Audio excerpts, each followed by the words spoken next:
So as soon as she fell, it was like a reaction, so I landed like a couple of kicks. More than a couple or a couple? I'd say probably like about a couple. And right at that moment, what happened? So when she got the second kick, I think I heard like some type of wheezing, coming out of her. And then also, like in the background, I could hear like some footsteps running. And at that point I was like, oh shit, Elena. So I ran out of the bathroom towards the living room area, and then I saw like Elena, like she was somewhere close to the stairs, back at the front. So I ran towards Elena and picked her up, and we went upstairs, and then I was trying to get her back to bed. Back in the bathroom when this happened, how long did that confrontation, that violent confrontation, how long did it take? That was definitely less than a minute. It couldn't be that long.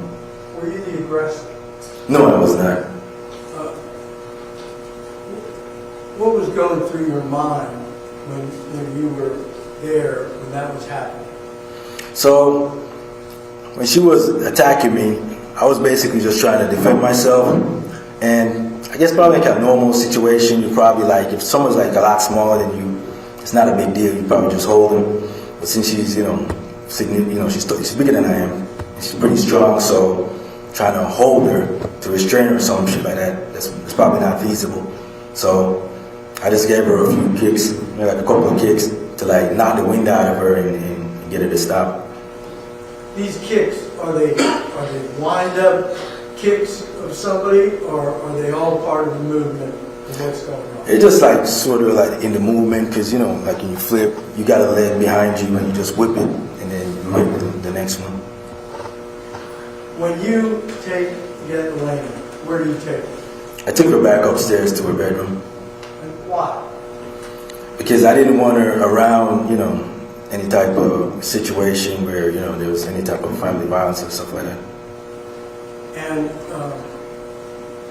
when you get to her bedroom, what do you do? So I was there trying to get her to go back to sleep. And then, at the time I'm thinking about like, okay, she probably just called the police and Andrew. When you go up to Elena, do you think that Andrene's okay?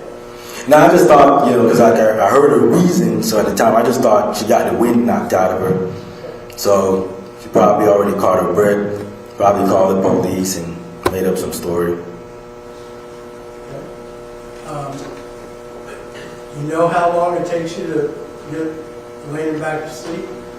I'm not sure the exact time, maybe 20, 30 minutes. After you do that, what do you do? So after Elena falls back to sleep, that's when I, go back downstairs and heading back to my room. And then when I, get inside the room, I notice Andrina is still lying in the floor right next to the door. So at that point, I sort of like, go over her and she's not moving. And then I bend over to like check, see. You check? Yes. Tell me how. So I bent over and then I like grabbed her face and then like feel like if I could feel like a pulse or something, and then I put my ear next to like her nose to see if she was breathing, and she was not. What kind of reaction did that make you have? So at that point, honestly, man, I became like pretty frantic at that point because oh fucking shit, she's dead on the floor. We just had a fight. Obviously, I'm gonna get blamed for this. And I got a 7-year-old autistic kid upstairs that was going to take care of her. So, I mean, it was a pretty scary situation. You stayed right there at the doors of the bathroom, the master bedroom, or where did you go? So, at that point, I'm feeling like the house is like hot. So I went outside just to like get some fresh air and just to like, gather my thoughts and like think about like, what the hell is this going on? So I go outside and I'm, just out there like pacing around and thinking. And I think I actually like went through the gate, and then I came back in to to the house. What did you do? So when I got back in the house, I'm thinking, God damn it, I think I need to get her out of the house before, Elena wakes up and sees her in the house. And then, I don't know, man, at that point, I got this idea to just like get her out of the house. So I think I made like a text message or something like, where are you type deal. And then I went into the garage and I got two trash bags. Describe yourself when you're doing it. So, I mean, it's a scary situation. I ain't never been in anything like that before. I'm pretty nervous, I'm frantic, what the hell is going on type deal. And I'm just at that point moving like, basically like on instincts or something.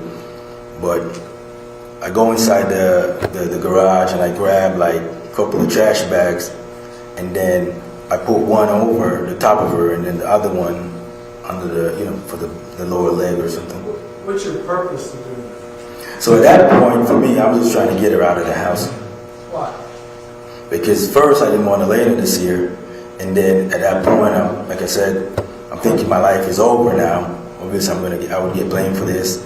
And then, she's gone. I'm probably going to go away. And then my daughter doesn't have any parents.